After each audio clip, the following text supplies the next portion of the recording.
감사합니다. 오늘도 예배하는 여러분들에게 우리 하나님께서 풍성한 은혜로 함께 해주시기를 바랍니다. 우리 옆에 분들과 같이 축복의 인사를 나누겠습니다.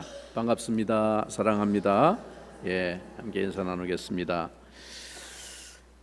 오늘 하나님께서 우리에게 주시는 말씀 신약성경 디모데전서 1장 말씀입니다. 디모데전서 1장 12절부터 14절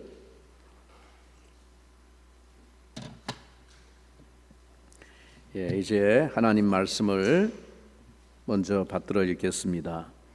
나를 능하게 하신 그리스도 예수 우리 주께 내가 감사함은 나를 충성되이 여겨 내게 직분을 맡기심이니 내가 전에는 비방자요 박해자요 폭행자였으나 도리어 긍휼을 입은 것은 내가 믿지 아니할 때에 알지 못하고 행하였음이라. 우리 주의 은혜가 그리스도 예수 안에 있는 믿음과 사랑과 함께 넘치도록 풍성하였도다. 아멘.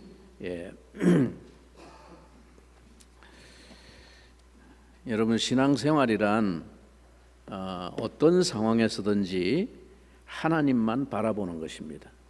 그게 신앙생활의 요체라고 할 수 있습니다. 우리가 오래된 복음성가 잘 아는 그 성가의 가사처럼 사람을 보며 세상을 볼 땐 뭐라고요? 만족함이 없었네. 모든 것이 실망스럽고 그래서 낙심할 수밖에 없습니다. 그러나 이 세상을 만드신 그분, 천지를 지으신 우리 하나님을 바라볼 때 우리는 비로소 만족할 수 있다. 우리 찬양에도 그런 가사로 고백하듯이 정말 그렇습니다. 우리를 사랑하시는 하나님 안에 있을 때 우리에게 희망이 생기고 살아갈 이유와 또 의미와 삶의 목적을 발견하게 되는 것입니다. 그런 의미에서 하나님의 은혜라는 것은 우리 기독교 신앙의 핵심 중의 핵심입니다. 그러니까 은혜를 빼놓고 신앙생활을 이야기할 수 없습니다.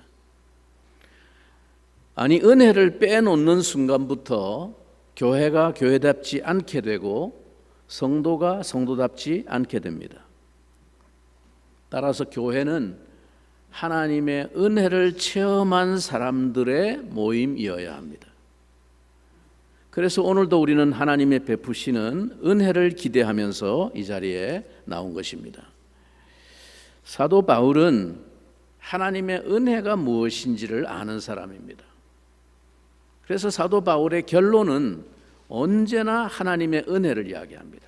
그의 모든 서신이나 그의 말씀의 모든 결론은 다 보면 하나님의 은혜입니다. 여기서 그 유명한 바울 사도의 고백이 나옵니다. 고린도전서 15장 10절 나의 나된 것은 오직 하나님의 은혜로 된 것이라 라는 그 고백이죠. 이 구절을 표준 세번역으로 읽어보면 이렇게 되어 있습니다. 그러나 나는 하나님의 은혜로 오늘의 내가 되었습니다. 나에게 베풀어 주신 하나님의 은혜는 헛되지 않았습니다. 나는 사도들 가운데 어느 누구보다도 더 열심히 일하였습니다. 그러나 이렇게 한 것은 내가 아니라 나와 함께 하신 하나님의 은혜입니다. 하나님의 은혜가 그 일을 하도록 이끌어 가셨다는 것이죠. 말하자면 사도 바울의 말씀의 모든 핵심은 기승전 은혜입니다. 기승전 은혜. 오늘 우리가 읽은 이 본문도 마찬가지입니다. 오늘 본문 14절에 바울은 이렇게 말합니다.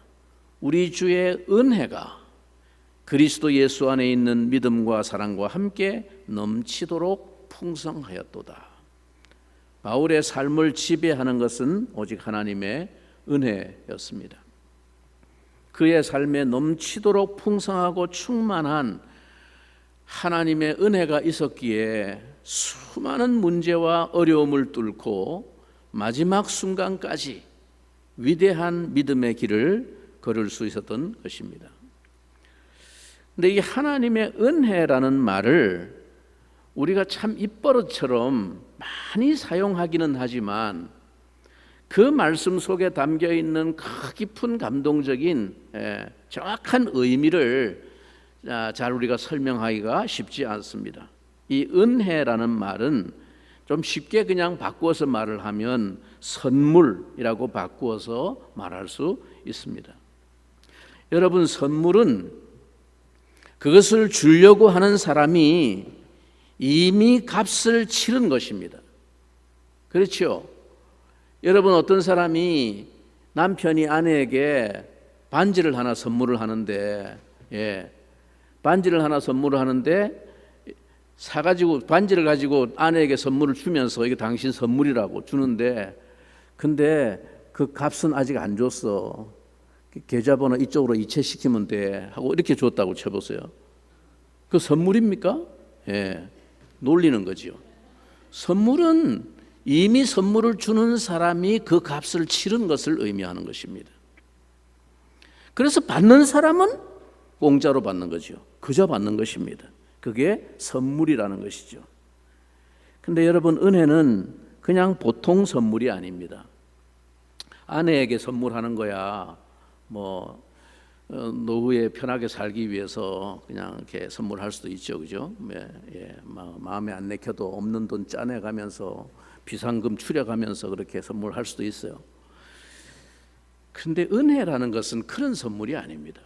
은혜라는 선물은 보통 선물보다 더 깊은 의미가 담겨 있는 것이 뭐냐?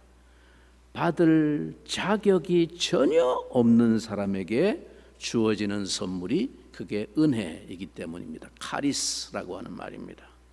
그래서 오늘 우리가 읽은 본문 13절에 보면 바울은 이렇게 고백을 합니다. 13절 다 같이 한번 주목해 보겠습니다. 같이 시작.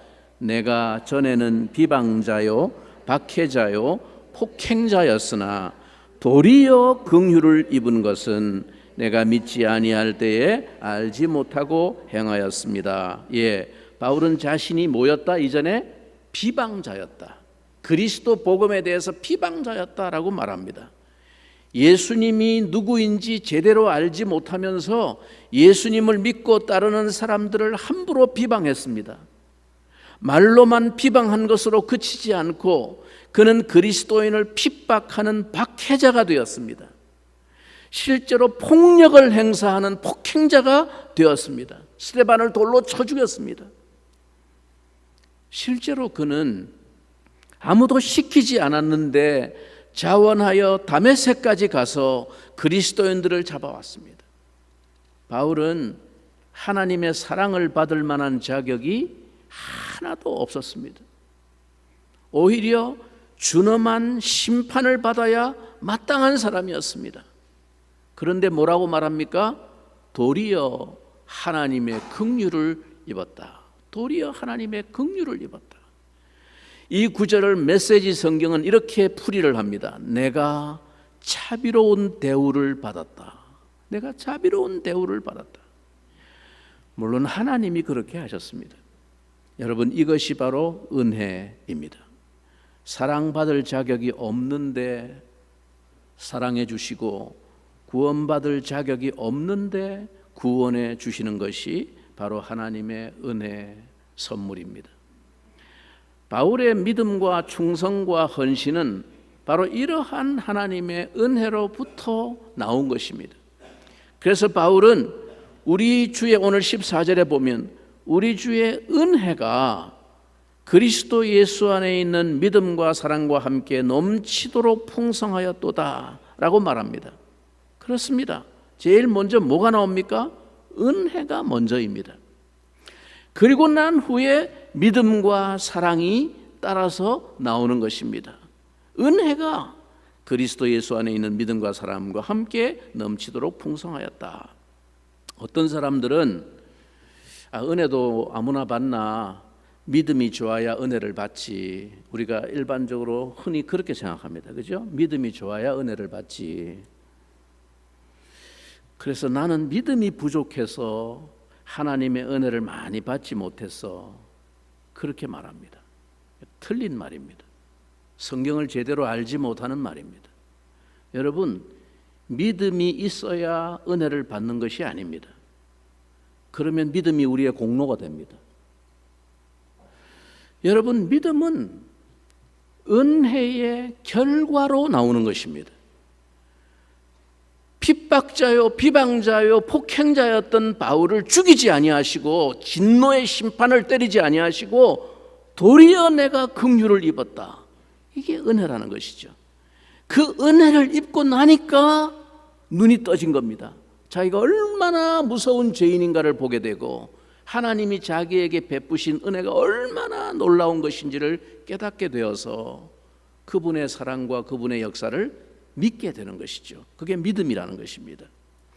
여러분, 우리가 잘 아는 에베소서 2장 8절, 우리의 구원을 설명하는 가장 핵심적인 구절 가운데 하나인 에베소 2장 8절 이렇게 말합니다. 너희가 그 은혜에 의하여 믿음으로 말미암아 구원을 받았으니 이것은 너희에게서 난 것이 아니요 하나님의 선물이라. 뭐라고요? 너희가 은혜에 의해서 구원을 받았다라는 것입니다. 이게 핵심입니다. 이 구절에 포인트가 거기 있습니다. 너희가 그 은혜에 의해서 구원을 받았다. 그런데 그것을 받는 통로가 뭐라고요? Through faith. 그 통로가 믿음이었다는 겁니다. 은혜를 하나님이 통해서 우리를 구원을 주시는데 그 은혜를 받는 우리에게 들어온 통로가 믿음이었다는 거예요. 은혜를 맛보게 되면 믿음과 사랑도 덩달아서 넘치게 풍성해지는 것입니다. 하나님의 풍성하신 은혜를 체험하게 되면 가장 먼저 나타나는 변화가 있습니다. 그것은 바로 감사입니다. 감사. 그걸 깨닫고 나면 제일 먼저 나타나는 변화가 감사입니다. 은혜 받은 사람들의 특징은 그 입에서 감사가 그치지 않는다는 것입니다. 그래서 여러분 오늘 본문 12절에서 바울은 이렇게 말합니다. 12절 우리 다 같이 나를 능하게 하신 그리스도 예수 우리 주께 내가 감사함은 나를 충성되이 여겨 내게 직분을 맡기심이니. 예, 우리말 번역으로 이 구절은 좀 뒤죽박죽 순서를 섞어서 번역을 했는데요. 이 구절의 헬라어 원문을 보면 순서가 명확합니다. 제일 먼저 강조되는 말이 뭐냐? 그리스도 예수 우리 주께 내가 감사한다. 이 말이 제일 먼저 나옵니다. 그리고 뒤에 나를 능하게 하시고 충성되이 여기시고 직분을 맡기신 것이 뒤에 따라 나오는 것입니다. 즉 그리스도 예수 우리 주께 내가 감사하는데 그 감사하는 이유가 세 가지가 있다. 뒤에 덧붙여 나오는 겁니다. 바울이 주님께 평생 잊을 수 없이 감사하면서 살게 되는 세 가지 이유, 다시 말해서 그에게 베풀어 주신 세 가지 하나님의 은혜가 무엇이냐? 그것을 12절에서 설명하는 겁니다. 그 첫 번째 이유는 뭐라고요? 나를 능하게 하셨다는 것입니다. 나를 능하게 하신 그리스도 예수 우리 주께. 예, 다시 말해서 능하게 하시는 은혜라고 표현할 수 있습니다. 하나님께서 바울에게 능력을 주셔서 그것으로 하나님이 맡겨주신 일을 할 수 있었다라는 고백입니다. 나의 나된 것이 뭐라고요? 하나님의 은혜로 된 것이다. 내가 다른 모든 사도들보다 더 많이 수고하고 일을 많이 했지만 그게 내가 한 게 아니고 뭐라고요? 하나님의 은혜를 한 것이다. 능하게 하시는 은혜로 말미암아 그 일을 했다는 것이죠. 근데 바울이 말하는 이 능력, 즉 하나님이 주신 능력은 세상 사람들이 흔히 말하는 능력과 전혀 다른 것입니다. 사람들은 남보다 많이 가진 것을 능력이라고 말합니다. 지식이나 재력이나 재능이나 또는 건강이 남보다 뛰어난 사람을 능력자라고 말합니다. 많이 갖춘 사람을 능력자라고 말합니다. 여러분, 그것을 능력이라고 본다면 하나님을 만나기 전에, 예수님을 만나기 전에 이미 바울은 어떤 사람이었습니까? 능력자였어요. 당시의 시대에 바울 같은 능력자가 없었어요. 그 사람은 집안 배경도 빵빵한 사람이었고요, 학벌은 당대 최고의 학벌을 공부한 사람이었습니다. 율법에 능통한 사람이었습니다. 바울만한 능력자가 당시에 없었습니다. 세상 사람들이 볼 때 우러러 볼 만한 대단한 능력을 갖추고 있던 사람이었습니다. 디아스포라 유대인으로서 당시 세계 공통어였던 헬라어에 아주 능통했습니다. 요즘으로 말하자면 영어를 유창하게 구사할 수 있는 사람이었습니다. 집안 배경도 아주 훌륭했습니다. 그는 베냐민 지파의 알통 유대인이었습니다. 양반 유대인이었습니다. 그러나 그런 능력, 이미 바울이 가지고 있는 이 능력자 같은 스펙을 가지고 하나님의 일을 할 수 있는 것이 아니었다는 것입니다. 하나님이 은혜로 주시는 능력은 그런 능력을 말하는 것이 아니다. 나를 능하게 만드신 능력을 주신 그리스도 예수 우리 주께 내가 감사한다. 자, 그렇다면 하나님이 바울에게 주신 능력은 구체적으로 무엇일까요? 이 능력은 사실 바울뿐만 아니라 주님의 제자들에게 모두 주기로 약속하신 것입니다. 사도행전 1장 8절에 오직 성령이 임하시면 너희가 뭘 받는다고요? 권능을 받는다. 능력을 받는다. 온 예루살렘과 온 유대와 사마리아와 땅끝까지 이르러 내 증인이 되리라 하시니라. 여기서 우리말 권능에 해당하는 헬라어 단어가 바로 두나미스라고 하는 말입니다. 이 권능, 이 두나미스라고 하는 말에서 영어 다이나마이트라는 단어가 나온 거예요. 두나미스, 다이나마이트. 그러니까 하나님 주신 권능이 어떤 능력이라는 것입니까? 세상을 뒤집어 놓을 수 있는 다이나마이트 같은 강력한 권세, 능력을 성령으로 말미암아 우리에게 주셨다는 것이죠. 제자들이 성령의 임재를 일하러 나가지 않고 빨리 예수님 그 십자가 대속을 전하러 나가지 않고 기다리라, 약속하신 것을 받기까지 기다리라 라고 말씀하신 이유가 여기 있습니다. 성령이 임해야만 그 권능, 권세와 능력을 받기 때문에 그렇습니다. 이 권능은 단순히 어떤 병을 고치는 능력이 아닙니다. 귀신을 내쫓는 그런 능력이 아닙니다.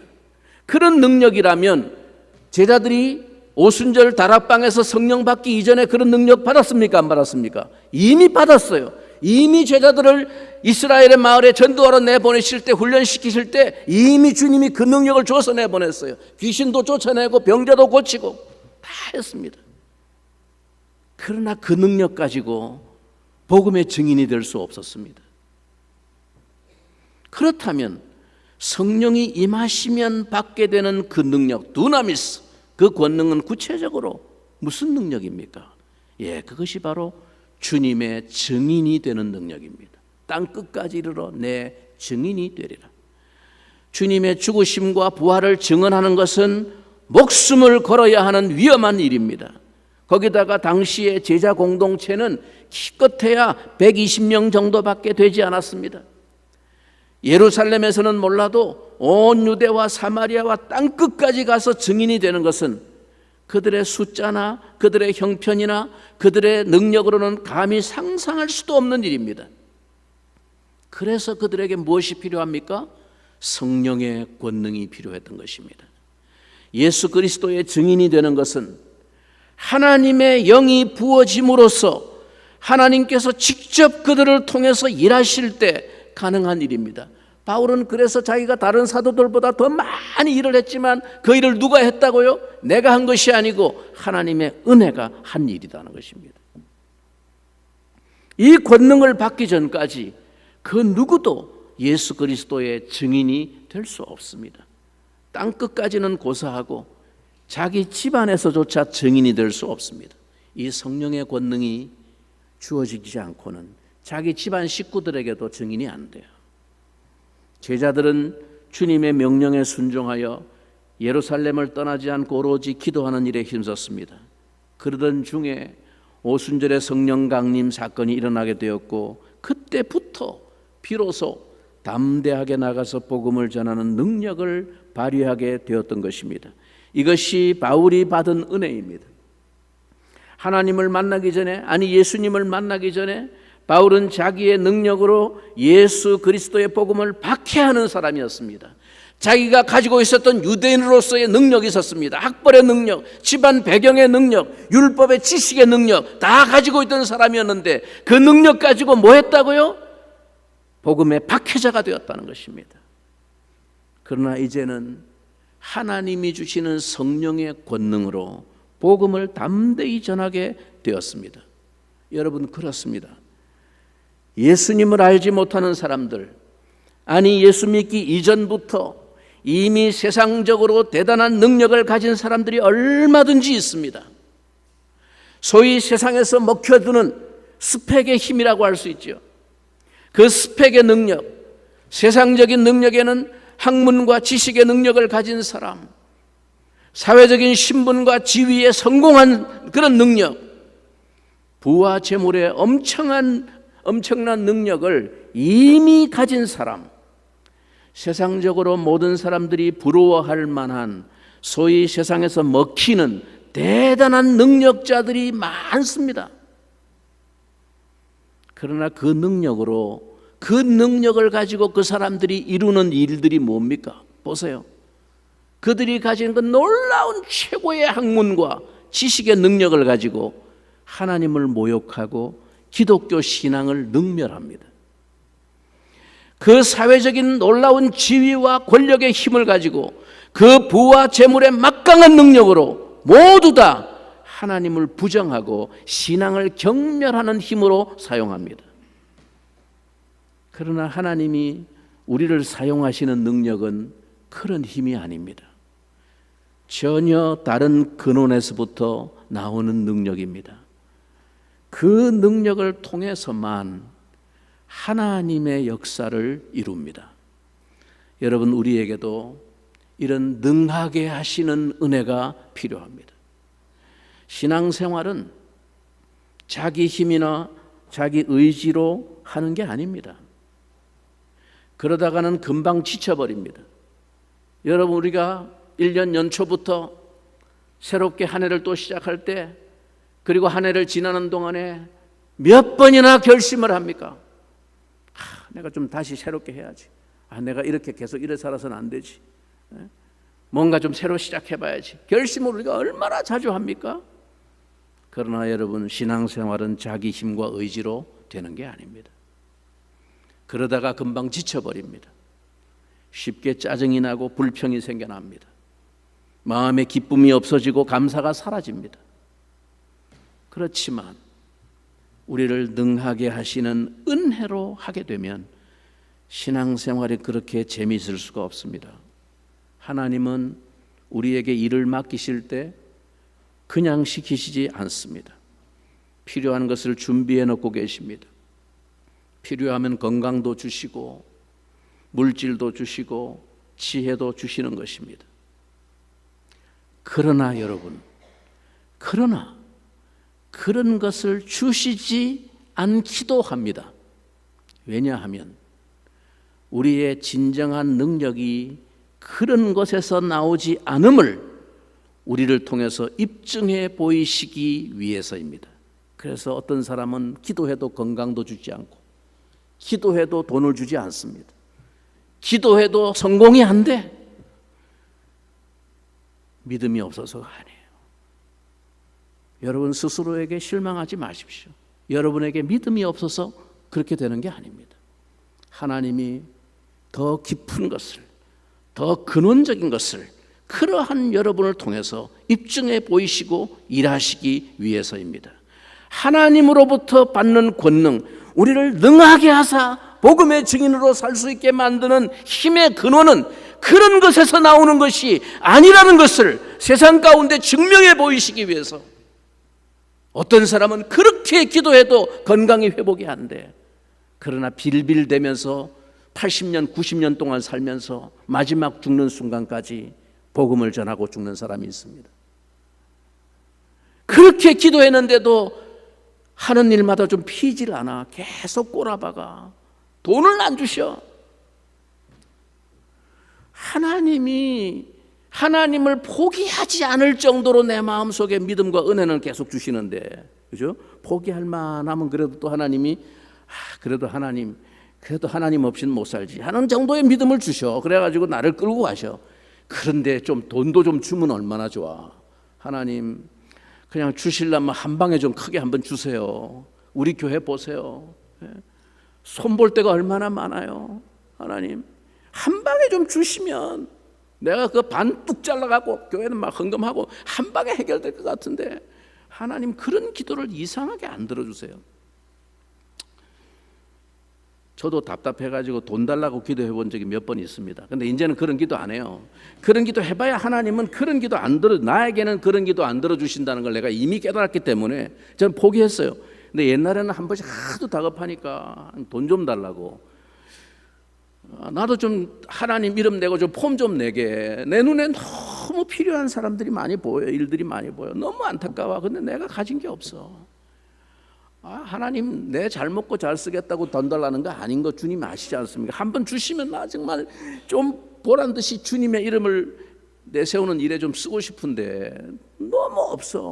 어떤 사람들, 어떤 목사들 나와서 간증하는 거 들어보면 뭐 어느 큰 교회 목사들 텔레비 나와서 간증하는 거 보면 폼나게 얘기하는 거 많더라고. 자기 교회 뭐 어떤 권사님이 그냥 찾아와가지고 봉투를 탁 내면서 목사님 원하시는데 좀 쓰세요. 뜻 있는 일에 목사님이 알아서 필요한데 쓰세요. 주고 가셨는데 보니까 돈 5억을 주고 갔다고.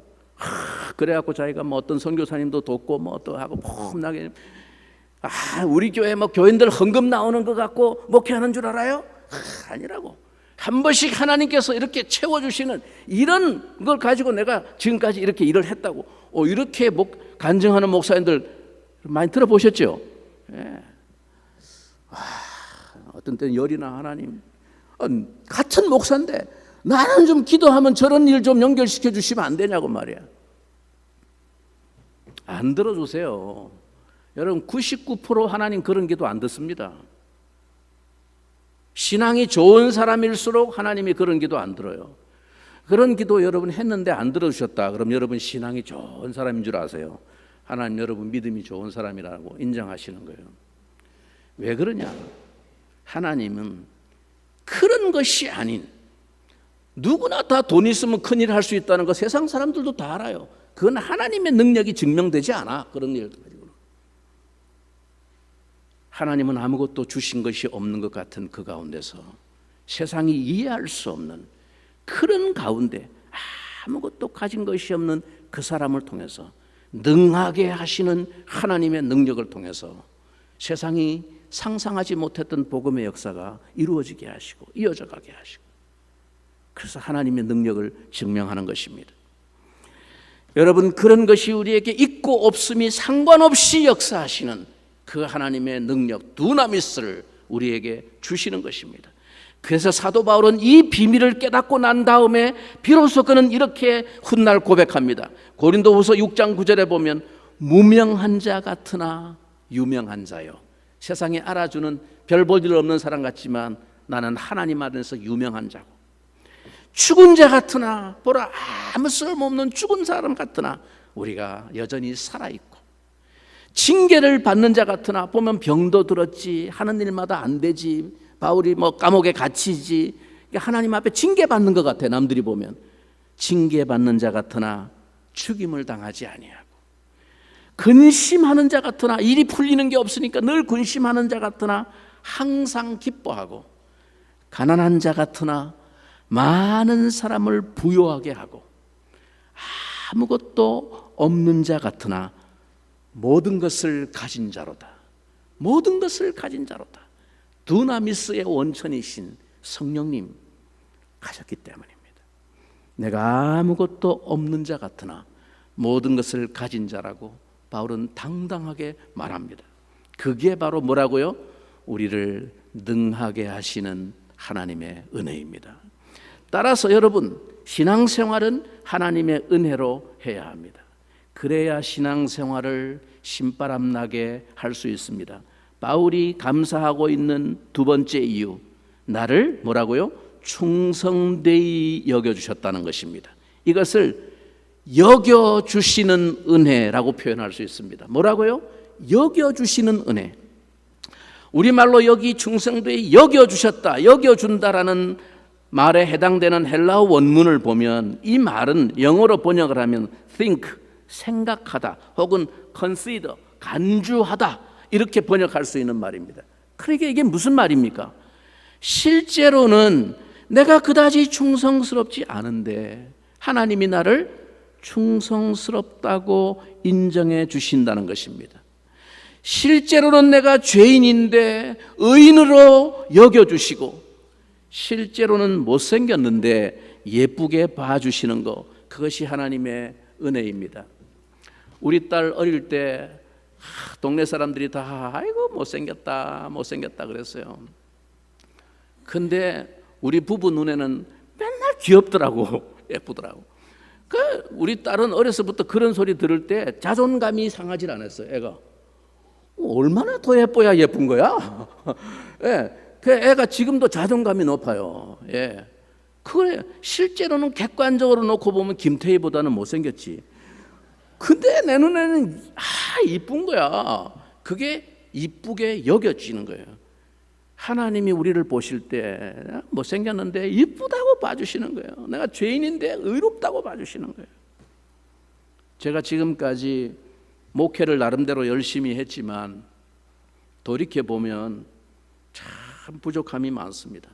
정말 과거를 쭉 한번 반추해 보면 부끄럽고 후회스러운 일들이 많습니다. 그런데도 하나님은 나를 충성되이 여겨주셨다. 충성되이 여기셨다는 말은 신실하다고 봐주셨다는 거예요. 나를 신실하게 봐주셨다. 그래서 이 직무를 맡겨주신 것입니다. 그것을 생각하면 마음의 감격과 감사가 벅차오릅니다. 신앙생활을 하면서 우리 마음에 왜 불평이 생겨날까요? 나는 열심히 한다고 하는데 사람들이 나를 알아주지 않으면 불평이 생겨납니다. 사람들이 나를 인정하고 칭찬하지 않으면 시험에 듭니다. 그것은 신앙생활의 출발이 잘못되었기 때문입니다. 신앙생활은 사람들에게 인정받기 위해서 하는 것이 아닙니다. 또 심지어 하나님께 인정받으려고 하는 것도 아닙니다. 우리는 오직 하나님의 은혜로 하는 것입니다. 하나님의 여겨주시는 은혜로 하는 것입니다. 실제로는 50점짜리인데도 하나님은 나를 90점, 100점짜리로 여겨주시는 것입니다. 충성스럽지 못한데도 충성되게 신실하다고 여겨주시는 것입니다. 그러면서 주님은 우리에게 나는 너에게 대단한 큰 업적을 요구하는 게 아니야. 다만 내 앞에서 늘 변함없이 신실하기만 하면 돼. 너는 믿을만 해. 그래, 그렇게 하는 거야. 계속 힘을 내. 그렇게 격려해 주십니다. 여러분, 그게 바로 뭐라고요? 여겨주시는 은혜입니다. 여겨주시는 은혜입니다. 이런 하나님의 은혜로 우리는 신앙생활을 이어나가는 것입니다. 여겨주시는 은혜를 알고 나면 우리는 감사하지 않을 수가 없습니다.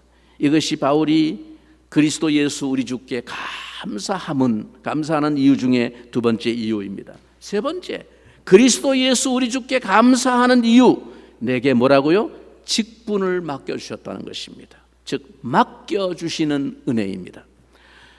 자격이 있고 능력이 있어서 맡겨주신 것이 아닙니다. 자격도 없고 능력도 없는데 맡겨주신 것이 오직 하나님의 은혜로 된 것입니다.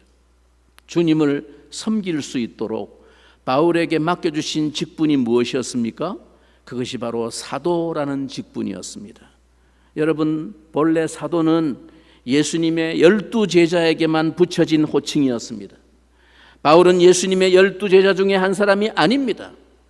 예수님이 공생에 살아생전에 사역하실 때 예수님 얼굴도 보고 한 사람이 아닙니다. 같이 다닌 사람도 아니에요. 전혀 주님과 함께 지낸 경험이 없는 사람입니다. 그런데도 주님은 그에게 무슨 직분을 주셨다고요? 사도라는 직분을 맡기셨다는 것입니다. 여러분, 본래 직분은 그런 것입니다. 자격이 충분하지 않은데 맡겨주신 것입니다. 은혜입니다. 과분하게 주시는 그 직분을 감사함으로 받아들여서 충성을 다하는 것입니다.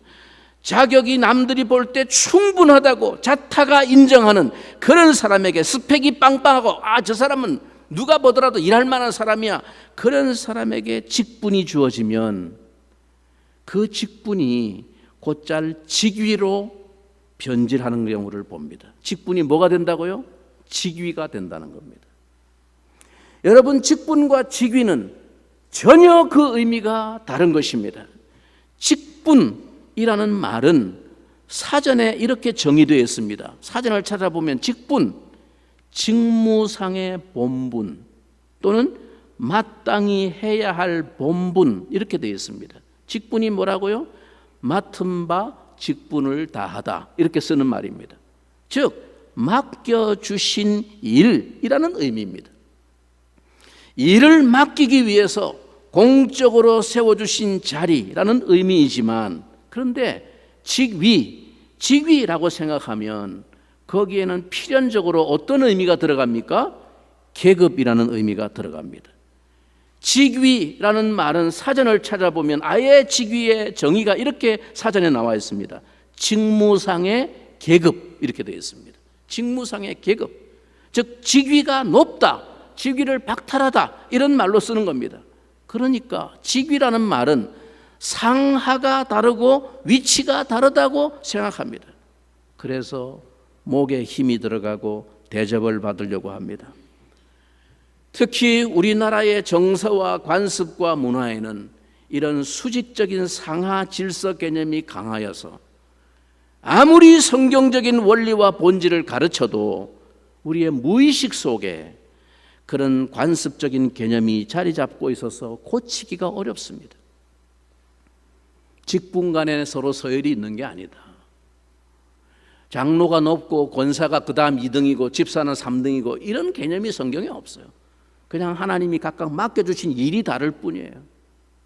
근데 아무리 그렇게 성경의 원리를 이야기를 해도 우리 마음에 무의식적으로 자리 잡고 있는 개념은 뭡니까? 질서가 있어요. 위치가 다르다는 거예요. 그래서 직분 사이에도 은연중에 서열을 자꾸 만들려고 합니다. 그러면 감사와 기쁨이 없어지게 됩니다. 결국 믿음의 공동체에 덕을 세우지 못하게 됩니다. 사랑하는 성도 여러분, 우리가 믿는 하나님은 우리에게 은혜를 베푸시는 분이십니다. 저와 여러분이 여기까지 지금까지 올 수 있었던 것은 저와 여러분에게 베풀어 주신 하나님의 은혜, 곧 부족하고 연약한 우리를 능하게 하시는 은혜와 충성되게 여겨주신 은혜와 귀한 직분을 맡겨주신 은혜가 있었기 때문입니다. 우리의 신앙생활은 오로지 은혜로 출발하고 은혜로 끝나야 합니다. 우리가 하나님을 바라보고 하나님이 하시는 일에 집중하면 우리에게 베풀어 주신 하나님의 은혜가 보입니다. 그러나 만일 우리가 사람들이 하는 일 또는 내가 하는 일들에 집중하기 시작하면 하나님의 은혜는 점점 작아지고 사람들의 의가 점점 크게 보입니다. 하나님의 은혜는 어떤 상황에서도 우리를 감사하며 살게 하지만 사람의 의는 우리를 끊임없이 다른 사람과 비교하게 하고 불평하고 비판하고 짜증내며 살게 할 것입니다. 하나님은 우리에게 은혜라는 날개를 허락해 주셨습니다. 그 날개를 펴고 높은 창공을 날아보라고 말입니다. 그런데 그러지는 못하고 여전히 우리의 두 발로 여기저기 힘겹게 뛰어다니기만 한다면 그 얼마나 어리석은 모습이겠습니까?